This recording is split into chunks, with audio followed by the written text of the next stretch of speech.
over 25 years ago, when I started selling only large printed artwork, it changed my life. Before that, I was exhausted, photographing sessions every weekend, editing all week.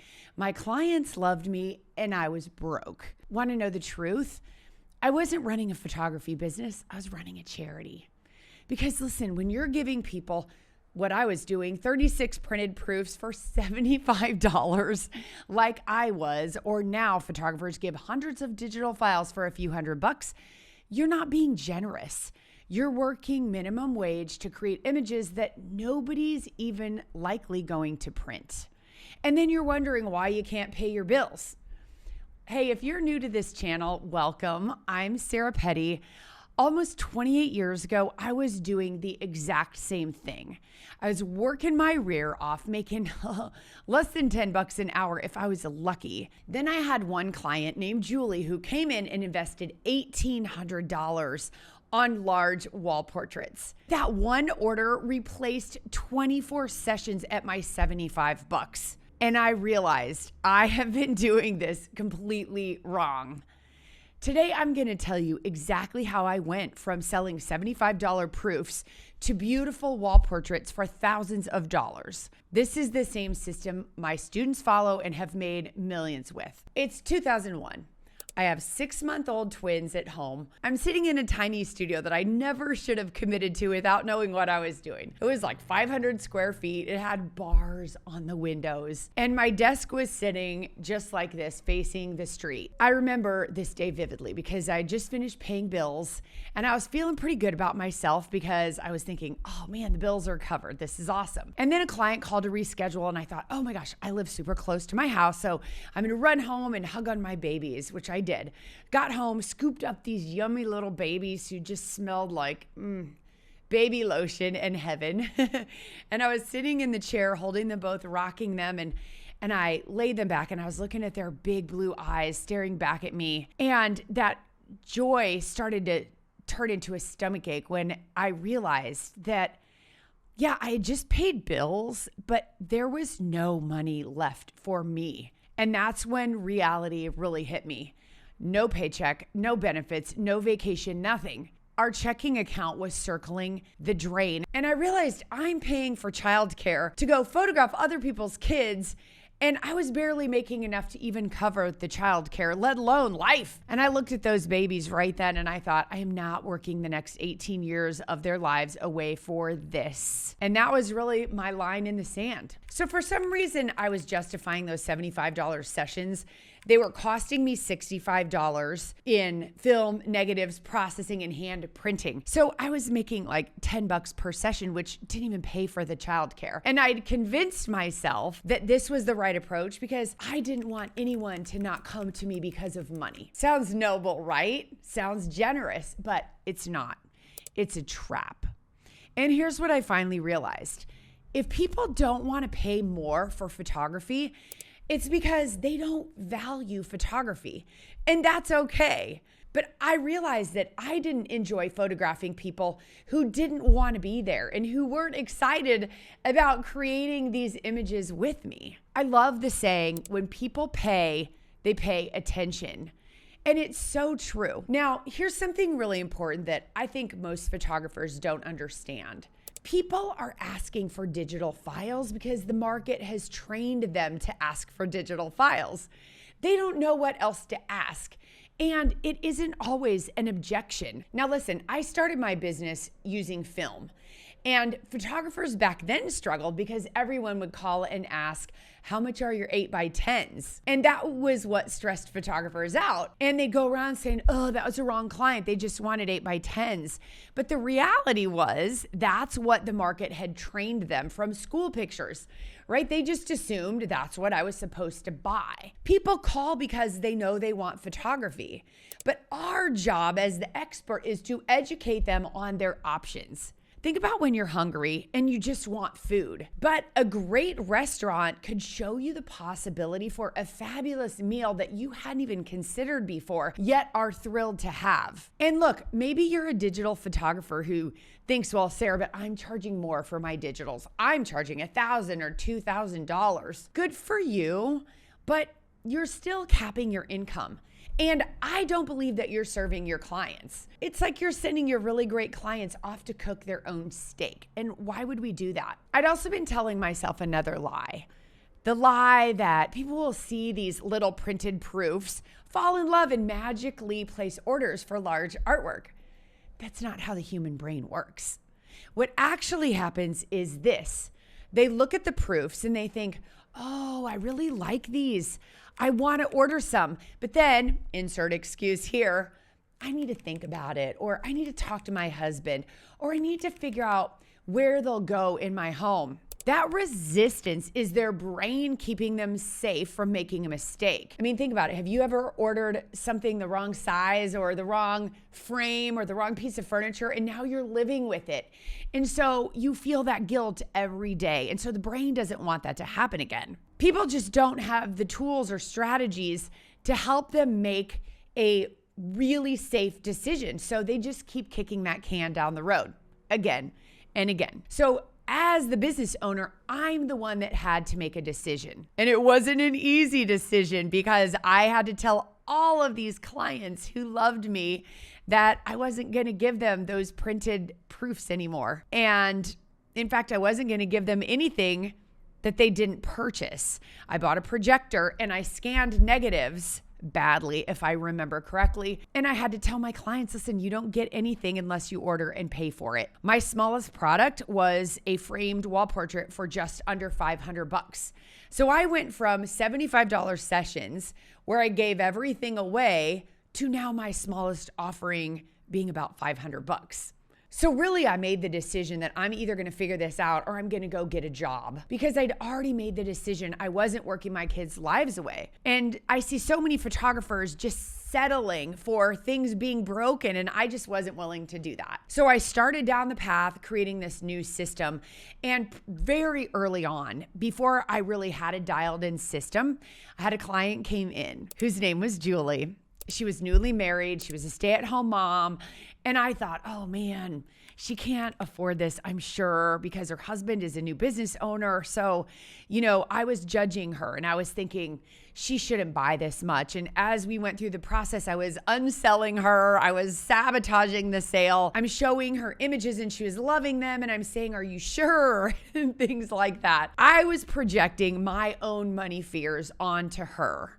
We call it selling out of our own wallet. But here's the thing, my friend. Julie wanted it. She loved the images. She knew exactly what she wanted. And by the end of that presentation, despite my efforts to talk her out of most things, her order was $1,800. I went home that night just thinking about her, and I did the math. That one order replaced 25 of my old $75 sessions. So instead of working 24 weekends, editing for 24 clients, chasing 24 people who'd never order, I had one client, one session, one afternoon, one presentation, and I made more money than I would have in 6 months the old way. That Julie order changed everything for me, and I never looked back. Here's what drives me. I'm driven to create images that people look at on their walls. They look up and they feel something. I knew I wanted to work with right fit people who value photography, and I wanted to create beautiful artwork for their homes. But to do that, I needed to serve them. So I created a system that would make it very easy for them to keep saying yes along every step of the system. And what's cool is I've taught this to thousands of students who are following the same system to get orders that are over $1,000, $2,000, $3,000. Some their averages are over $7,000 and $8,000. So that's what a system is, right? If a system isn't replicatable or it relies on a personality, then it's not really a system. It's a person. In fact, one of my students, Darren Elias, had a full-time job in tech. Hard, exhausting, brutal, before he started making money in his photography business. He had told himself, I can't make money doing this, so I have to grind it out in my day job to come home and be able to do what I actually love. And as he learned my system, he was like, whoa, I think I could do this. And he learned how to reverse engineer the outcome he wanted, which was an average sale that allowed him to leave his job. And then he had to say, okay, what does Darren need to do to get that average order and feel great about himself and not treat clients poorly or be pushy or salesy?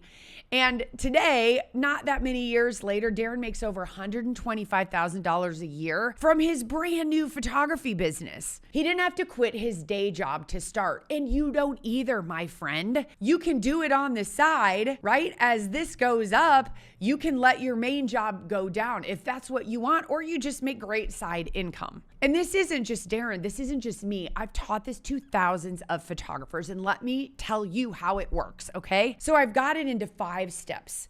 On the first phone call, I'm crystal clear about who it's for and what the investment level is. I explain what makes me different. I walk them through the pricing structure. And by the end of this call, we both know if it's a good fit. There should be no pricing or digital file surprises later at all. You don't want that done to you, and I don't want that done to me. So we don't have anything to hide. Let's just tell them what it is. Step 2, this is one that most people don't do, and this is a non-negotiable for me. I really want you to hear this. I do a consultation in person before every single session, or I don't do the session. Sure, we're planning clothing, but that's not the reason. This is where I get them excited for artwork in a way that no photographer has ever done for them. We're planning what we're going to create for their home. I have to paint the picture of products that I offer hanging in their home, or they're not going to buy it at the end. That's when photographers feel pushy or salesy. So the selling really happens before the camera shutter is even pressed. Step 3 is the plan for the session in the session. Because I know what they're purchasing, I'm not overshooting. I aim for exactly what we planned, and once I get it, I stop. That's why I never do sessions that are time-based, because if I get it in 12 minutes, I'm done and I'm out. So for example, if they want one piece of art over their mantle of all 4 kids, I create enough options for them to have a few choices and then move on. I'm not going all over the place and doing 500 choices because they're wanting one wall portrait of the 4 kids. And then if I've talked about an album, that's a different situation. We might be changing outfits. We might be doing all the different combinations because I know they're all going to go in an album. What so many photographers do is just spray and pray. Like, I'm going to create so many images, they're going to love them and buy them, and it actually has the opposite effect. They don't know what to do with it because they're overwhelmed. They get paralysis by analysis and they don't order. Step 4 is the presentation. I would give them proofs to go home and think about it, and then poof, they're gone. I learned that I have to sit with them and show them the images and hold their hand and help them make the decision. Like, remember how we talked about the one over the mantle? I think this would be great there, but then these 4 we could put into one frame and they could go in a different room. Putting them up in an online gallery and hoping for the best does not serve them. I serve them through the entire process. And at first I thought that would be pushy and salesy. Quite the opposite. It's like a good waiter coming over to your table asking you, can I get you another glass of wine? Would you like dessert? Would you like another side? Whatever it is, because they see that you might want more. That is service, my friend. It's not being pushy or salesy. And then step 5 is the pickup. This is when they come to pick up their artwork, and I have a whole presentation I do with the packaging and how I bring it all out. And this is when we talk about framing, and this is when I get referrals, and maybe I offer holiday cards, and they add on to their order. And that's how I grow my business. And here's the thing. It's rare that people say, oh, I just want to come to you for 1 or 2 things, because I've gotten better explaining what I do and who I'm for on the first phone call. The more I've fine-tuned my system, the more confidence I developed, and the easier it gets to get higher sales because I'm serving people. You might be feeling like, oh, I don't know. Listen, the best way to build confidence that you can do anything is to do the thing. If you want to learn to ride a horse, you got to get on a horse. So many photographers get stuck in learning mode, telling themselves like, one day I'll get good enough I can charge more. Or one day I'll get good enough that I can not just give digital files away and start printing. One day. That's not in the 7 days of the week, my friend. The decision to do something has to come before you actually do it. So when I make a decision to do something hard, I don't just wing it. I ask myself, how can I make sure I succeed at this? So if I want to learn how to ride a horse, I find someone who's good at it and knows how to teach it to me, right? I want them riding next to me. I put in safety guardrails. I don't just get on a horse and take off. Listen, if you haven't considered finding a mentor and investing in a system, being next to someone who's already done this and can show you the steps, this is your moment. Make the decision and then put the guardrails in place so you can actually succeed. So let me bring this full circle. I used to give everything away, work all the time, and make basically nothing. Then I had that sort of rock bottom moment, sitting in that chair, rocking my twins, realizing I was broke despite all the costs in the world going up. And I decided this has to change. I stopped giving proofs away. I started selling wall portraits. I built a system that served clients so well, they were excited to invest thousands of dollars. And the result, Julie's one order of $1,800 replaced 24 sessions. My income exploded, my life changed, and I got my time back with my family. And here's the reality. You can keep doing what you're doing. You can keep giving everything away and hoping people buy more and working for minimum wage. Or you can make the same leap I did. If you want help making that transition, learning proven pricing methods, a proven system that can actually serve clients, stop working for free, I encourage you to let your day job fund your dream job like Darren did. Book a call with my team and see if we're a good fit for each other. The link is in the description below, and this just might be your time too.